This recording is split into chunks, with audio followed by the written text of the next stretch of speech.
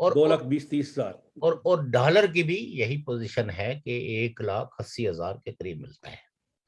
اب یقیناً جو آدمی یہاں سے جائے گا 1,000 روپیہ لے کے، $1,000 یا 1,000 سوئس فرینک یا 1,000 یورو، تو اس کے لیے وہ سستا ہو سکتا ہے، سستا ترین بھی ہو سکتا ہے۔ لیکن جو آدمی وہاں رہتا ہے اور جس کی تنخواہ ہی آپ نے 25,000 سے اوپر نہیں ہے، یا جس کی ٹوٹل ذرائع آمدن جو ہے وہ 50,000 ہے، اور اس کے علاوہ کوئی آمدن نہیں ہے، شہروں میں رہتے ہیں جہاں مکانوں کے کرائے بھی دینے ہوتے ہیں، بجلی کا کرایہ، گیس کا کرایہ، جبکہ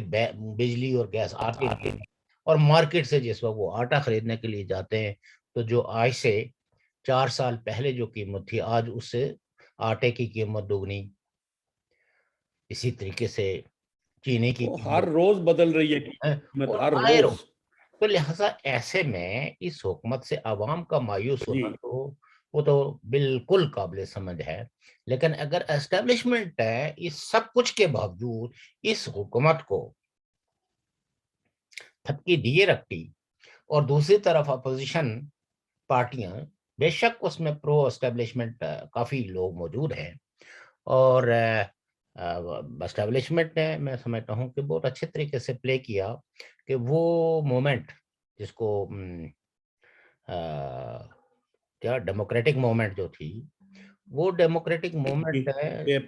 جس میں پیپلز پارٹی اور اے این پی، یہ فاؤنڈنگ فادرز تھی اس الائنس کی، تو ان پارٹیوں نے، ان دونوں پارٹیوں نے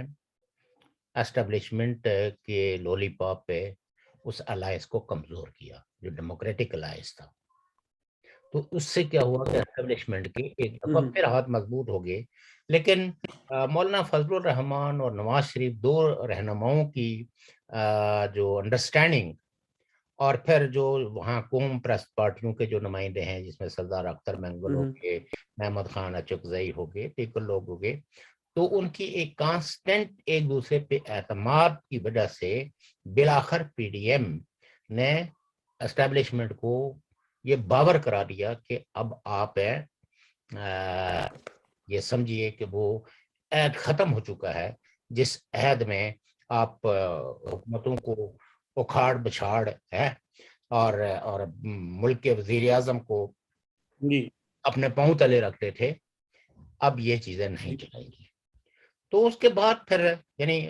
اسٹیبلشمنٹ نے ایسا نہیں ہے کہ بالکل ایک دم سرنڈر کر دیا، انہوں نے کافی حد تک اس پہ منورنگ بھی کی، ہر جماعت کے اندر گروپ بندیاں بھی کرانے کی کوشش کی، لیکن بالآخر اسٹیبلشمنٹ کے اندر بھی آپ یقیناً وہ جنرل جو فوری طور پر کوئی فائدہ نہیں اٹھا رہے، ان کے پاس کوئی ٹھیکہ نہیں ہے، ان کے پاس اسٹار سجے ہوئے ہیں اور جو ان کی تنخواہیں وہی ملتی ہیں، تو وہ یقیناً یہ چاہیں گے کہ یہ سسٹم کلیپس نہ کرے۔ تو ان کا پریشر بھی آیا، اور الٹیمیٹلی پی ڈی ایم کی پارٹیوں سے، مولانا فضل الرحمان سے اور نون لیگ کے ساتھ ایک طرح کے خفیہ مذاکرات کہہ سکتے ہیں آپ، جو پس منظر میں ہوئے، پیش منظر میں نہیں ہوئے، لیکن اس کے نتیجے میں جو شوائد یا جو آثار نظر آ رہے ہیں کہ اپوزیشن پارٹیاں نسبتاً ایک کمفرٹ زون میں داخل ہو گئی ہیں، اور نواز شریف صاحب نے بھی اپنی واپسی کا اعلان کر دیا ہے۔ یقیناً ان پارٹیوں کو بڑے تلخ تجربے ہوئے ہیں، یہ 3 سال کا جو دور ہے، اس دور میں چاہے پیپلز پارٹی ہو، مسلم لیگ نون ہو، ان کو تو بہت مشکل مراحل سے گزرنا پڑا۔ لیکن خود میں سمجھتا ہوں کہ پی ٹی آئی کے اندر بھی بہرحال ایک سنجیدہ، چونکہ انسانوں کی جب پارٹیاں ہوتی ہیں تو ایسا نہیں ہوتا کہ انسان یا اس پارٹی کے سارے لوگ اپنی آنکھوں پہ پردے ڈال دیتے ہیں اور وہ سمن بکمن ممجن ہو جاتے ہیں، نہیں، وہ یہی وجہ ہے کہ اپنے عمران خان صاحب جو بلا شرکت غیر اس پارٹی کے لیڈر تھے، اور ان کے ساتھ ان کے چاہنے والے بے شمار تھے، اب وہ چاہنے والوں کی چاہت بھی کم ہو گئی اور تنقید کرنے والے بھی اس پارٹی کے اندر پیدا ہو گئے، اور وہ لوگ جو ایم این اے ہیں، وہ یقیناً جب ایک پارٹی کسی شخص کو نمائندگی کا حق دیتی ہے، وہ ٹکٹ جاری کرتی ہے کہ تم ہماری نمائندگی کرو. ہماری نظر میں وہ آدمی چاہے جیسا بھی ہو، ہم اسے لوٹا کہیں، اسے جو کچھ بھی کہیں، لیکن جو پارٹی ایسے شخص کو لیتی ہے اور پھر اس کو کانسٹیٹیوشنل فورم میں نمائندگی کے لیے ٹکٹ اپنا جاری کرتی ہے کہ جائے عوام سے مینڈیٹ لے اور آپ کانسٹیٹیوشنل فورمز کے اندر آگے پارٹی کی نمائندگی کریں. تو اب آپ یہ دیکھیں کہ اس پارٹی کو ان لوگوں کو ریکلیکٹ کرنا ہے یا ان کو کسی ایسے فورم پہ جب وہ بلاتے ہیں تو وہ آزادانہ یا اپنی مرضی سے یا اپنی پارٹی کی قیادت کی کال پہ حاضر نہیں ہوتے. اس کے لیے اگین جو ہے وہ ایسے ہتھکنڈے استعمال کرنے پڑتے ہیں کہ جس میں MNAs آ کے خود کہتے ہیں اسمبلی کے فلور پہ کہ ہم آئے نہیں، ہم لائے گئے. اور پھر بعد میں یہ بھی یہ تو ساری پارٹی میں ہے. اور پھر یہ بھی ہوا کہ وہ باتیں بھی سامنے آئی کہ اسٹیبلشمنٹ نے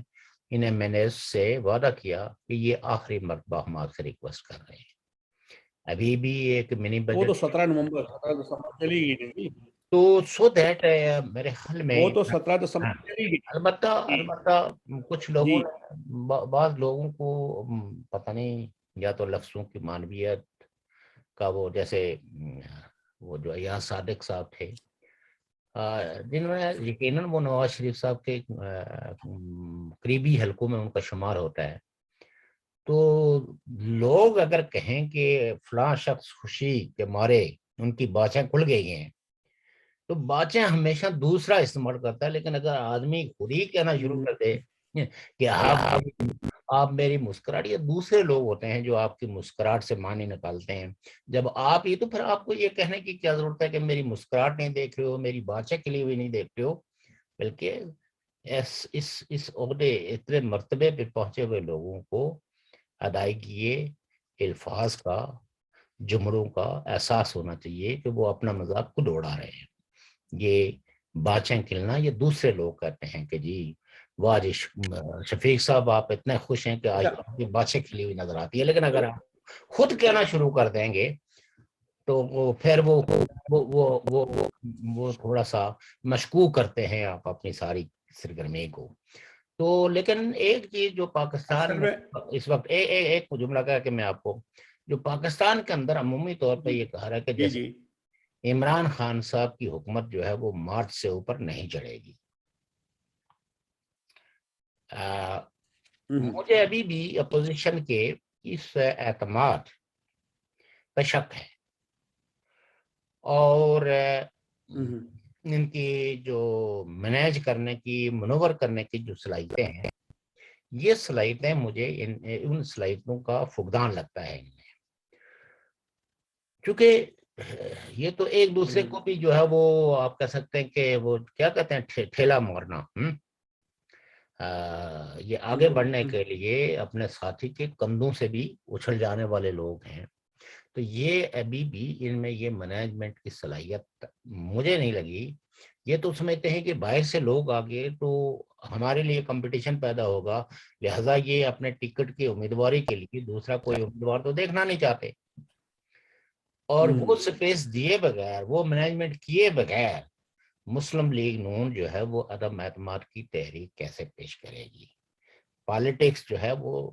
جہاں اصولوں کا نام ہے، جہاں ریاضت کا نام ہے، جہاں لوگوں کی خدمت کا نام ہے، اس میں جو ہے وہ مینجمنٹ بھی اس کا کی ایک، وہ چاہے نظام کی مینجمنٹ ہو، چاہے بندوں کی مینجمنٹ ہو یا پارٹی کی مینجمنٹ ہو، یہ صلاحیتیں جو ہے وہ بہرحال ہے ابھی تک ان کا کوئی اظہار نہیں ہوا، اور نہ ہی وہ کسی ایسے مقتدر لیڈر کو اپنے ساتھ ملانے میں کامیاب ہو گئے کہ جس کی وجہ سے ہم کہیں کہ کل یہ اعتماد کی کوئی تحریک پیش کریں گے وہ کامیاب ہو جائے گی. چونکہ وہ کہتے ہیں نا کہ کسی حکیم نے خاتون سے پوچھا کہ تمہارا رنگ پیلا کیوں ہے؟ تو اس نے کہا حکیم صاحب میں مٹی کھاتی ہوں. تو اس نے کہا کہ جب آپ کو پتہ ہے کہ مٹی کھانے سے آپ کا خون جو ہے وہ اس میں ریڈ بلڈ پہ جو اثر پڑتا ہے اور آپ کا رنگ پیلا پڑ گیا ہے، تو کم ہو جائیں گے. تو اسی طریقے سے ہم دیکھتے ہیں کہ مسلم لیگ نون ہو یا پیپلز پارٹی ہو، یہ دعوے تو بہت کرتی ہیں، لیکن یہ امید آج بھی اسٹیبلشمنٹ سے لگائے ہوئے ہیں کہ وہ ان کو بندے مینیج کر کے دیں گے خود سے ان کی. البتہ نواز شریف صاحب نے مینجمنٹ کو کہا کہ آپ ہمیں فیئر پلے دیں، آپ مداخلت نہ کریں. عمران خان کو جانے، ہم جانے، ہمارا کام جانے، ہم ان سے نپٹیں گے، ہمیں پتہ ہے. آپ جب مداخلت کرتے ہیں تو اس سے فائدے کے بجائے اس ملک کا بھی نقصان ہوتا ہے، روایتوں کا بھی نقصان ہوتا ہے، ڈیموکریٹک ٹریڈیشنز کا بھی نقصان ہوتا ہے. تو ابھی تک جس چیز پہ وہ نواز شریف صاحب سے جو منسوب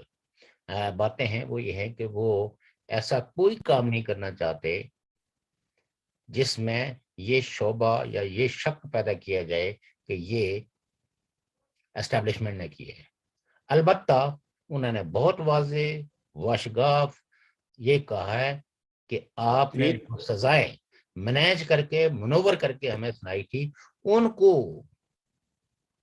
آپ نہیں ٹھیک کرنا ہے.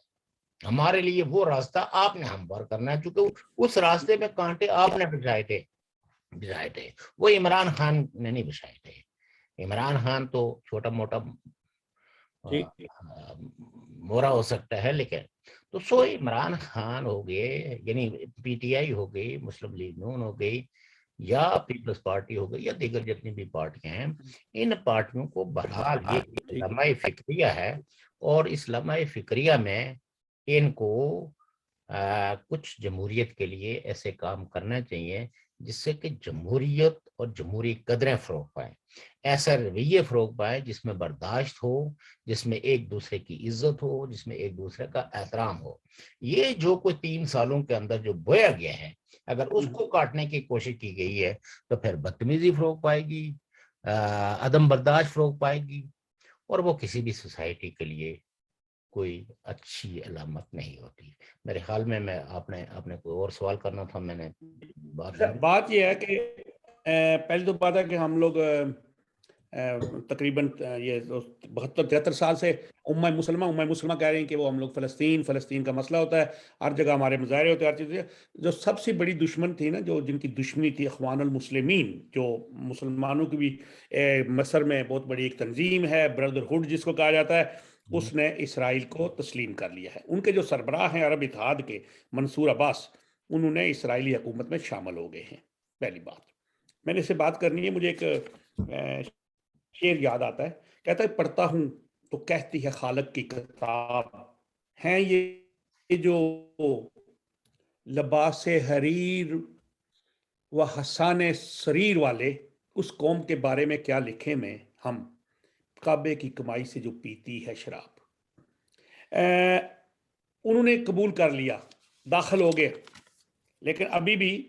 جو مملکت پاکستان ہو یا دوسرے ہمارے جو لوگ ہیں، وہ ابھی بھی اس چیز کے وہاں پہ کبھی بھی اسرائیل کو تسلیم کرنے کی بات کریں تو بڑے بڑے علماء، کیا تو جو بڑے بڑے لیبرل لوگ ہیں وہ بھی کہتے ہیں نہیں جی نہیں، یہ نہیں ہونا. دیکھیے اس کے بعد جی ایک اور سوال آپ سے، قائمہ کمیٹی نے جی دیکھیے بات یہ ہے کہ جو دوسرا سوال بھی ایک چھوٹا سا ہے. فلسطین کا جو قائمہ کمیٹی نے رانا شبیب اور ثاقب نثار صاحب کو بلایا ہے. جی میں بات یہ کر رہا تھا کہ دیکھیے یہ جو مڈل ایسٹ کا ایشو یا مسئلہ فلسطین ہے، اس مسئلے کو تو سب سے پہلے جس ملک نے انیشیٹو لیا تھا وہ تھا مصر. انوار السادات کی قیادت میں انہوں نے اسرائیل کے ساتھ اپنے سفارتی تعلقات بحال کر لیے تھے اور اسرائیل کو ملکت کے طور پر تسلیم کر لیا تھا. حالانکہ مصر پہلا ملک تھا جمال عبد الناصر کی قیادت میں، جس نے 67 میں فلسطینی کاز کو ہر فورم پہ اٹھایا، اور پھر ایک جنگ بھی ہوئی مصر کے اور اسرائیل کے درمیان. یہ الگ بات ہے کہ وہ جنگ جو ہے وہ نیر سویز کے ایشو پہ تھی، جس میں پورا یورپ اور امریکہ جو ہے وہ اسرائیل کی تبکی دے رہا تھا، چونکہ بیسیکلی وہ تو مفادات تھے ان ملکوں کے، تجارتی مفادات، اور اس کے قومیائی جانے پہ ان ملکوں کو ایک طرح کا ان کے نفع میں تھوڑی سی کمی واقع ہونے کا خدشہ ان کو تھا، تو اس لیے اس جنگ میں انہوں نے اس کو سپورٹ کیا۔ باقی ملکوں کی تو moral support rest of the world کی مصر کو تھی، لیکن کوئی عملی مدد نہیں تھی۔ یہی وجہ ہے کہ بالآخر جو ہے وہ امریکی، چاہے وہ بحریہ ہو، چاہے وہ بری ہو، چاہے وہ فضائی ہو، ان کے آگے مصر جو ہے نا وہ زیادہ لمبی لڑائی نہیں لڑ سکا اور شکست کھا گیا۔ پھر بعد ازاں اسرائیل پھر مصر نے یہ انیشیٹو لے کے ان تعلقات کو بحال کیا۔ پھر اس کے بعد اور دیگر ملک، آج تو حقیقت یہ ہے کہ سعودی عربیہ بھی جو ہے وہ اب فلسطین کے اس ایشو کو 2 اسٹیٹ آپشن کے طور پر لے رہا ہے اور اسرائیل کو تسلیم کرنے کے لیے تیار ہے۔ اور وہ جو آفر کر رہی تھی ورلڈ کمیونٹی ان سارے مسلمانوں کو، اس سے کم درجے پہ انہوں نے خود سے سمجھوتے کیے ہیں۔ لیکن میں یہ کہتا ہوں کہ دیر آئے درست آئے، کہ مصداق اگر مشرق وسطیٰ کے اندر امن قائم ہوتا ہے کسی بھی قیمت پہ، تو وہ امن جس اعتماد سازی کو بڑھائے گا، اس میں ایک دوسرے کے ایشوز کو دیکھیں، اگر آپ دو دوست پڑوس میں رہتے ہوں تو وہ ایک دوسرے کی کنسرنز کو زیادہ بیٹرلی ایڈریس کر سکتے ہیں، لیکن اگر پڑوس میں 2 دشمن رہتے ہوں تو پھر آئے روز ان کے، چاہے وہ بچوں کا ایشو ہو، چاہے وہ، تو ہر ایشو پہ وہ لڑتے جھگڑتے رہیں گے۔ لڑائی جھگڑا جو ہے اس کو سپورٹ نہیں کیا جانا چاہیے، اس سے آپ کے بہت سارے وسائل ان مدوں میں خرچ ہو جاتے ہیں جہاں سے آپ کو کوئی ریٹرن نہیں ہے۔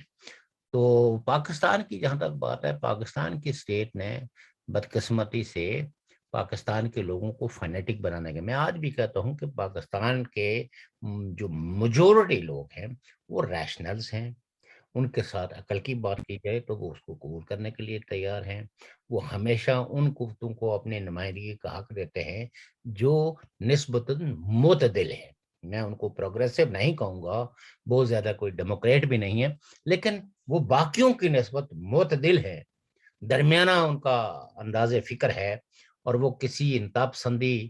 میں انوالو نہیں ہوتے۔ لوگ انہی لوگوں کو، چاہے دیکھیں 71 میں بھی، 70 کے جب آپ نے دیا تو مشرقی پاکستان میں عوامی لیگ جو ایک سوشلسٹ پروگرام رکھتی تھی، ترقی پسند تھی، کانفرنس پارٹی تھی، ادھر بھی جو ہے آپ دیکھیں کہ مغربی پاکستان میں 2 صوبوں نے تو آؤٹ رائٹلی پیپلز پارٹی کو مینڈیٹ دیا، ذوالفقار علی بھٹو صاحب کی، وہ بھی ان کی آدرشیں بھی سوشلسٹ تھی۔ اور پھر باقی ماندہ 2 صوبوں میں، یعنی جو خیبر پختونخوا ہے یا بلوچستان ہے، تو ان 2 جگہوں پہ بھی جو 2 پارٹیاں جیتی،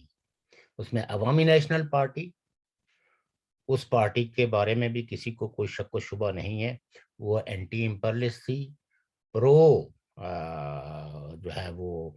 نیشنلزم تھی، نیشنلسٹ تھی اپنے کردار کے اندر، اور سوشلزم یعنی سوشلسٹ کیمپ کی وہ ہداری تھی، اور اس پارٹی کے ساتھ اتحاد تھا جمعیت العلماء اسلام کا۔ اور وہ بھی اگر جمعیت العلماء ہند یا وہ پرانی تاریخ اٹھا کے دیکھیں تو جمعیت العلماء ہند نے بھی برصغیر کی آزادی میں کئی ماہ اور سال قید و بند کی صحبتیں برداشت کی ہیں۔ ان کا یعنی مذہبی جو ان کا اعلامیہ ہے وہ اپنی جگہ پہ ہے، لیکن انہوں نے کبھی یہ نہیں کہا کہ ہم اس مذہب کو تلوار کے زور پہ یا زور زبردستی پہ ٹھوسیں گے۔ یہی وجہ ہے کہ پاکستان میں جو جمعیت العلماء اسلام رہی ہے وہ ہمیشہ جمہوری قوتوں کی تابع رہی ہے۔ میرے بہت سارے دوستوں کو میری اس بات سے بہت ان کو شکایت ہے، تکلیف بھی ہے، لیکن جو حقائق میرے نزدیک جن کو میں حقیقتوں کے طور پر سمجھتا ہوں کہ چونکہ جمعیت العلماء اسلام پیپلز پارٹی کی بھی اتحادی رہی ہے، عوامی نیشنل پارٹی کی بھی اتحادی رہی ہے، مسلم لیگ، اور سارے ہی تقریباً جب جمہوریت بحال ہوئی ہے تو جمعیت العلماء اسلام جو سویلین حکومت تھی جو جمہوری حکومتیں تھی ان کا پارٹ اینڈ پارسل رہی ہے. تو لہٰذا اس کو کسی انتہا پسندی کی طرف دھکیلنا اپنے بیانیوں میں یہ کوئی درست تجزیہ نہیں ہوگا. ہم بہت ساری پارٹیوں کو پسند نہیں کرتے، لیکن یہ ہماری پسند اور ناپسند کا سوال نہیں ہے. ہم جب یہاں بیٹھ کے کوئی تجزیہ کرتے ہیں تو وہ اوور آل جو مکتب فکر یا جو اوور ویو ہے وہ مولانا صاحب نے تو اس لیے یہ ہے. مولانا صاحب نے تو لہٰذا یہ ہے کہ جو یہ لوگ جو یہ کہتے ہیں وہ تمام تر آپ نے جو بیج بوئے ہیں اینٹی امریکہ اینٹی یورپ سب کچھ، اس کے باوجود آج بھی اگر یورپ کی کوئی ایمبیسی جو ہے وہ ویزے کی کھڑکی کھول لے تو کیا کہتے ہیں وہ کھڑکی توڑ رش ہوگا. تو آدمی اچھا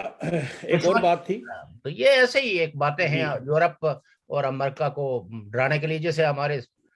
کئی لوگ جو ہے نا وہ فائدہ ان کا اپنا ہوتا ہے تو چھپ جو وہ کسی بڑے نظریے کے پیچھے جاتے ہیں اور پھر وہ ایسے ایسے جو ہے نا کہانیاں گڑھتے ہیں. اصل چیز جو ہے وہ ان کے اپنا فائدہ ہوتا ہے اپنی نوکری کی. شوکر صاحب جی شوکر صاحب وقت بھی ایسے جا رہا ہے. کل بتایا وہ آزاد کشمیر ہمارے کوٹلی میں ایک ریلی نکلی ہے تحریک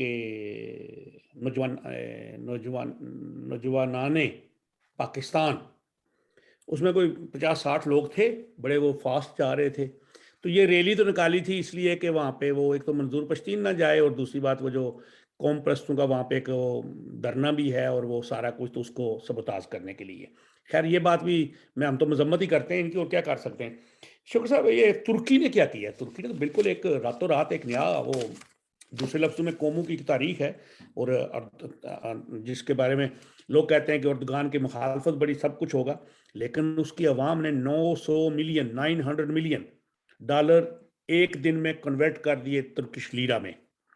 اور انہوں نے کہا یہ اکاؤنٹ ہمارے جو فارن کرنسی ہے اس کو لیرا میں کریں. ان سے کہا یہ آپ کے اکاؤنٹ یہ رہیں گے ہمارے پاس تو آپ کو لیرے میں اس کا وہ ملے گا جو وہ کیا اس کو کہتے ہیں جی انٹرسٹ. جی اور آپ کا اگر کوئی نقصان ہوا ڈالرز میں تو حکومت پورا کرے گی. اس کی وجہ سے 50% یہ ویری کوئکلی ان کی جو قیمت تھی وہ بڑھ گئی. جو پہلے 18 لیرا تھی ایک یورو کا یا ایسے ڈالر کا وہ 1,11,000 پہ آ گئی، 10.99 پہ آ گئی. یہ ایک نئی اس نے ایک تھیوری دی ہے لوگوں کو، ایک نیا معاشیت میں کنسیپٹ دیا ہے. اور ہمارے وہ پاکستان کے وزیر اعظم کہتے ہیں کہ جب معاشیت بہتر ہوتی ہے تو ڈالر کا ریٹ بڑھ جاتا ہے. دیکھیے بات انہوں نے ایک نیا کنسیپٹ پیش کیا ہے، وہ دنیا میں پتہ نہیں کون سی تھیوری ہے. پاکستان کے پرائم منسٹر کی باتیں ہی کیا ہے، وہ تو مطلب یہ ہے کہ جو ہے نا ان کو پاکستانی قوم وہ تعویذوں پہ لکھ کے گلے میں ڈالیں. البتہ جو موسٹ امپورٹنٹ بات ہے کہ میں آ رہا ہوں تو بات یہ ہے کہ اس وقت اس وقت جو ہے وہ دیکھیں ترکی ایک تاریخی قوم ہے اور ان کا جو لیڈر ہے وہ ایک نیشنلسٹ لیڈر ہے. میں نہیں سمجھتا ہوں کہ جو اقدامات انہوں نے اٹھائے ہیں لیرے کو مضبوط کرنے کے لیے اس سے کوئی ترکی کی معیشت پہ کوئی بہت بڑے مثبت اثرات پڑیں گے. کیونکہ اثرات تو پڑنے ہوتے ہیں نا مارکیٹوں میں، آپ کی امپورٹ کتنی ہے آپ کی ایکسپورٹ کتنی ہے. اور نو ڈاؤٹ ترکی کا جو انڈسٹریل انفراسٹرکچر ہے وہ کافی حد تک ایڈوانس ہے اور دنیا بھر کی بہت ساری ایڈوانس جو کمپنیاں ہیں ان کی انویسٹمنٹ بھی ترکی کے اندر ہے جو بالآخر. اور پھر ٹورزم آپ یہ دیکھیے نا کہ ایک طرف تو یہ تصور دیا جا رہا ہے نا کہ ترکی کا لیڈر جو ہے وہ اسلامائزیشن کر رہا ہے اور ترکی کو ایک تنگ نظر معاشرے کی طرف لے جا رہا ہے، لیکن پریکٹیکلی آج بھی ترکی کے اندر جو عدم جو برداشت ہے وہ بہت زیادہ ہے اور ایک دوسرے کی شخصیت کا احترام کرنا. جس نے جو ڈریس پہنا ہوا ہے اس پہ دوسرے کو اعتراض کرنے کا اس سوسائٹی نے کوئی حق نہیں دیا ہے. ہمارے ہاں پرابلم یہ ہے کہ آپ شلوار قمیض پہن لیں تو اس پہ دوسرے کو اعتراض, آپ سوٹ کوٹ پہن لیں اس پہ دوسرے اعتراض. تو لہٰذا ہماری وہی مینٹلٹی جس کو جو ہماری گرو ہوئی ہے پاکستانی معاشرے کے اندر, تو ہم اسی سے دنیا کو دیکھنے کی کوشش کرتے ہیں, اور اسی لیے ہمیں بعض دفعہ حیرتیں ہوتی ہیں. اور اس میں حیرت کی ایسی کوئی بات نہیں ہے. ان کے پاس اتنے وسائل تھے, ریزروز تھے وہاں کے لوگوں کے پاس, اور جب ان کے لیڈر نے کہا کہ اس کو آپ ایسے کر لیں, اور یہ پاکستان میں بھی بائی دا وے ہو چکا ہے. جس وقت پاکستان پہ وہ ایٹمی دھماکے کرنے کے بعد امبارگو لگا تھا, اس وقت لوگوں نے بڑے پیمانے پہ جو ہے نا وہ جنرسلی کنٹریبیوٹ, لیکن پے در پہ حکومتوں نے, لیڈروں نے وہاں کے لوگوں کو جس طرح بٹرے کیا ہے,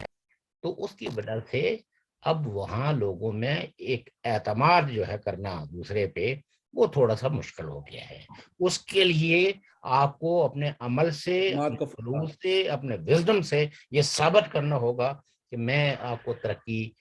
کے راستے پہ گامزن کر سکتا ہوں. تو یہ جو ٹرسٹ ڈیفیسٹ پیدا ہوا اس سوسائٹی میں, اس کو ختم کیے بغیر آپ اب پاکستانیوں سے آپ کس قربانی کی آپ بھیک مانگیں گے؟ کہ سیاسی پارٹیاں, انہوں نے ان کو دیا کیا ہے؟ کوئی کچھ دیتا ہے نا تو پھر مانگتا ہے تو لوگ اس کے لیے دیتے بھی ہیں. تو ان رہنماؤں نے, ان پولیٹیکل پارٹیوں نے وہاں کے لوگوں کا اصل میں تو سمجھتا ہوں کہ جو تو آئی تھنک کہ بار بار جو ہے نا یہ جو میسیجز, میں آخری بات کر رہا ہوں, اس کے بعد